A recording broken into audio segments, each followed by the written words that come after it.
Okay, well, that is really bright. Yeah, that's better. Hello, my lovelies, and welcome back to the vlog. It is Vlogmas day 12, I think. And I've been getting a flood of DMs about the hormone replacement therapy that I'm on, which is the Estradiol Valerate. And today I thought I'd talk a little bit about that. I feel like the sun is like proper coming out, and now this room is getting like hella bright. And particularly in this last week, a lot of people had been sort of asking me about what my HRT regimen program thing looks like. And I thought, since I have to do my shot today anyway, that I might as well talk about this. Yeah. Wow, this is the thing, like when you're filming with like natural light, if the sun like goes behind like a cloud, then your whole image gets like dark, which is just annoying. Anyway, so for a long time I had been on the pills, which was a combination of estrogen and a sort of androgen blocker. But since then I have moved on to this, which is the Estradiol Valerate, which is the injectable medication, which has been all sorts of incredible things for me. Wow, that's really bright. This one is made by a company here in Cape Town called Fagron, and they do all sorts of like medications and stuff that you can in fact order directly from them. I think you do need a prescription if you're wanting to order this, so you'll have to see a physician in order to get your hands on this. But effectively, this is the thing that I am injecting weekly, which works so great for me. So like my doctor will do all of the cute things, like she'll package my sort of injection kit things like into this little bag with this little cutesy person on it, like adorable. So pretty much the way that I do my shot is that there are a couple of essential things that you need in order to do your shot and to do it safely.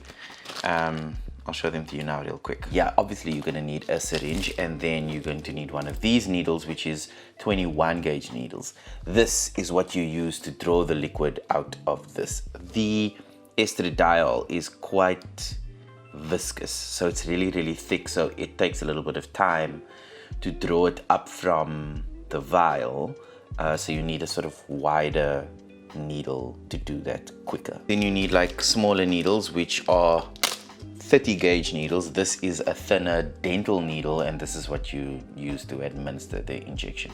Now, just to sort of bear in mind, I do a subcutaneous injection, which means that it's into the fat tissue and not into the muscle tissue. So there are two types of injections that you can do. One is an intramuscular injection, and the other one is a subcutaneous injection. Like it's really up to you what you prefer. So yeah, I like the subcutaneous injections. Alcohol pads and cotton swab. Yeah. Now, before I actually do this shot, a number of the questions that had been asked on this channel were particularly around what people can do to get on the injection. And it's sometimes a really difficult question to answer, because it's going to depend on your particular country and what is available in your region. So where I live in South Africa, there is a degree of gender-affirming care that is provided to trans people, but largely this is through sort of like private medical care. So if you are wanting to access gender-affirming care through the state, it is a little bit of a more like sort of like difficult process, because the state doesn't necessarily provide for the injectable medication. They are on sort of the oral medication, which I'm not particularly a fan of. That said, when I started my HRT journey, it was initially through the state, and I was on the pills for like a couple of years. I think it might have been 3 years. And then when I was able to afford private healthcare, I then decided to make the switch to the injectable medication, which was actually so much better for my body and so much better for improving feminization. So as a general rule of thumb, I say to people who are interested in potentially getting on HRT, if you can get onto the Estradiol Valerate, which is the injectable medication, I would really strongly encourage you to do that, because it's been really incredible for pretty much everybody that I know who has gone on the injectable medication. Now, depending on where you are in the world, this is a big determining factor about your ability to access gender affirming care in a very specific type of way. As we know, like, states are not the most progressive when it comes to trans rights and providing medical care to trans people, and so it does become incredibly difficult if you're trying to access these services, but the state won't let you. Right at the top of my list, particularly when dealing out advice, which is something I am so hesitant to do because I am not like a doctor.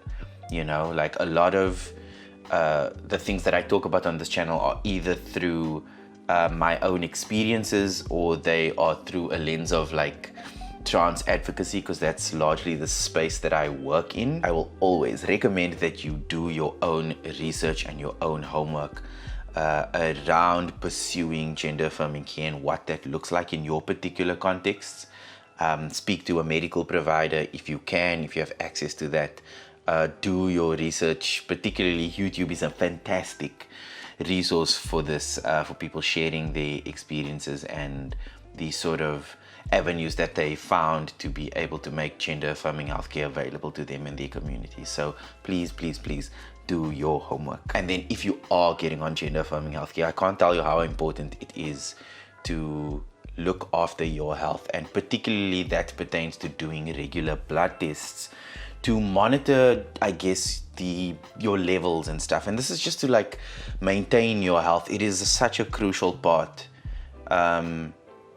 of being on HRT, that you do monitor where you're at, so that you are, one, able to get the results that you want, and two, to make sure that you are healthy while doing so. So when I was on the pills, which was a combination of the sort of estrogen and then the androgen blockers, one of the things that I started finding was that I became very, very, I don't know if this is the right word, but very moody with those. My sort of my mood was very up and down, and that was not great for the people around me. Let me tell you, I'm gonna apologize to all of you who had to endure all of that. My sincerest apologies. I mean, look, don't get me wrong, the pills did the things for me at the time, and I generally responded pretty well to them.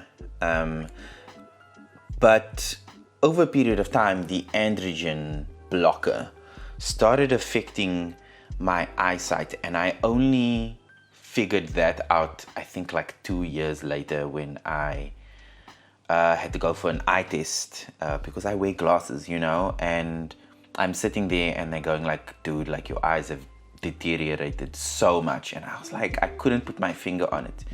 And then when I went to go see my doctor to make the switch from the pills to the injection, I mean, I hadn't even thought about the fact that my eyes were deteriorating. How can I not say that word? Deteriorating. Yeah, that my eyes were deteriorating because of the blockers. And I was wow. So I'm really glad on that level that I made the switch to the injectable medication, because my eyesight has actually improved a little bit since that last eye test that I did. The other thing that started happening for me when I switched over to this injectable medication was that, I guess maybe when I was on the pills for about 2 to 3 years, yeah, it actually might have been closer to 3 years, that I found my body sort of, in terms of its feminization, plateauing to a certain degree, and I wasn't sort of happy. It felt like the meds at the time were just sort of maintaining what I had, which wasn't ideal, And when I made the switch to the injectable medication, that then started all kinds of amazing things. Now, just to temper expectations around what HRT can or can't do for you, this is not going to get rid of your hair. I did experience some hair thinning in my chest area and a little bit in my arms, but it's not gonna take like your hair away, especially like in your face. Like once that's in, you are like, you've got to go for then like laser and that kind of stuff. So, and I've also been going for laser for the last 5 years, I think, and I still go to like the occasional session, but my skin feels really, really great now. It's also very likely that you are not going to like grow like huge breasts. Like that's generally not how HRT works, depending on when you are going on HRT. There are a number of factors that determine this, but if you were like me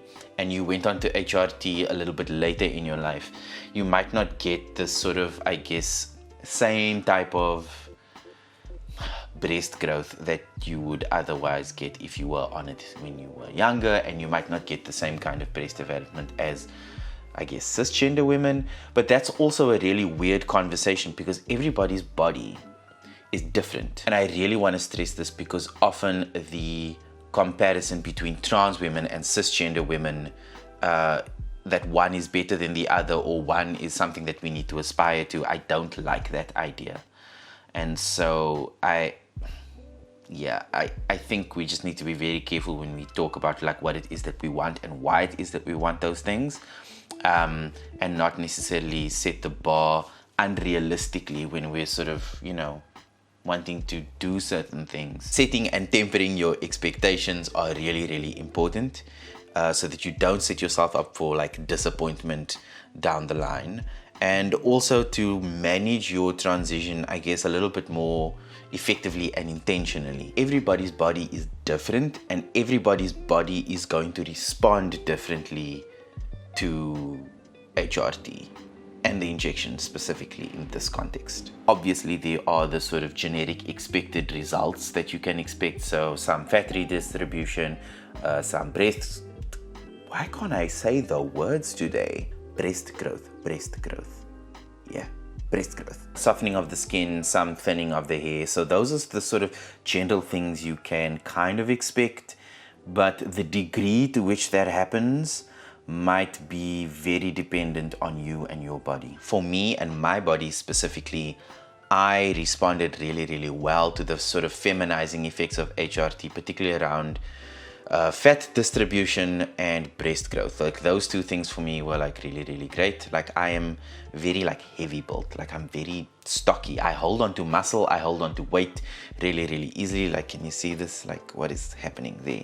I don't know, but that's my body. So when I went on hormones, it sort of really, really did the things for me, because generally feminine bodies are a little bit softer, they have more fat, and because my body holds on to that a lot easier, I then grew like generally like really, really great boobs, and the fat redistribution on my body like was really, really nice. The flip side to that is that holding on to weight is now a sort of problem in a way. I mean, not really a problem, but it's just my body holds on to like weight like really, really easy, and the hormones like really shoved me in that direction. So losing weight is a little bit of a struggle, but that's a sort of neither here nor there thing. So yes, please temper those expectations as to what hormones are going to do for you. This is also not to say that you can't expect anything, but yeah. All of that said, I'm really, really glad and happy that I did make the decision to switch to the injection. I now don't have to take any blockers, because my levels are sort of like my estrogen levels and my androgen levels are like in a really, really good place. So I only do the shot, and that my body ends up, I guess, regulating the androgens and testosterone in my body by itself, which is pretty cool. The vials, the cost is a big thing for a lot of people, because the injectable medication, again, is only available privately in South Africa. So if you want to get on it, you have to effectively fork out cash for it, because the medical insurance, medical aid in South Africa do not cover it at all. So if you have like private medical insurance in South Africa, they do not cover gender-affirming healthcare at all as part of your thing. So you've got to pay for it yourself. And this vial, I think, costs somewhere around 600-700 rand, I think, and that's, yeah, I get about 6 shots out of this, and then you've got to buy your injection kits and stuff, and that gets, over a period of time, it can be really, really costly. That said, really worth it. I'm so glad. Like, I'm never going off of this ever. So I also know that many people have like needle phobias, and some of you are also watching this just from an educational perspective. So I'm not going to do my shot on camera, but I do need to do it now. If you have any questions for me about HRT, about the injection, about accessibility of gender-affirming healthcare, please go ahead and drop them in the comments of this video, and I will do my best to try and answer them. And if the answer sort of merits like a sort of longer explanation about stuff, I'll do a whole separate video about it. As always, if you've been enjoying this content and if you are new to this channel, please go ahead and hit that subscribe button so that you are in the loop for when we upload more videos. And I'll see all of you in the next one. Ciao.